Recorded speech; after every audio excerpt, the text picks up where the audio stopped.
Hi guys, welcome to my channel. ఈ రోజు blog వచ్చేసి మన హనుమాన్ జయంతి నాడు జరిగిన హనుమాన్ శోభాయాత్ర. సో హైదరాబాద్ లో వచ్చేసరికి 2 times అనుకుంటా సంవత్సరంలో శోభాయాత్ర చేస్తారు నాకు తెలిసినంత వరకు. ఒకటి వచ్చేసి శ్రీరామనవమి నాడు చేసే శోభాయాత్ర, మన టైగర్ రాజా సీన్ ఉన్నారు కదా అతను చేస్తారు.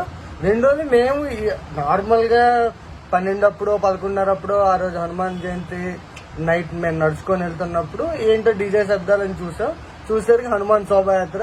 ఏదైతే హనుమాన్ పోస్టర్ ఉంటుందో చిన్నప్పటి నుండి మనం పెయింటింగ్స్ లో వాటిలో గీస్తాం కదా, అలాగా మనం చూసింది అరే ఇంత అగ్రెసివ్ గా ఎంత బాగుంది అంటే ఒకసారి మీరు చూడండి. ఈ క్లిప్ తర్వాత నేను పెడుతున్నాను ఫోటో, ఆ ఫోటో చూస్తే మీకే అర్థం అవుతుంది. కానీ దగ్గర నుండి చూసినప్పుడు it's cool, it's like a cute thing. కానీ అదే మనం దూరం నుండి చూస్తే హౌ అగ్రెసివ్, వా వా అసలు నేను చూసిన దాంట్లో అయితే నాకు 2 రకాలుగా కనబడింది. అదే ఇంకోసారి ఏంటంటే ఇదిగోటి బ్లాగ్ కూడా రెడీ అవుతున్నది అనమాట.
I'm gonna be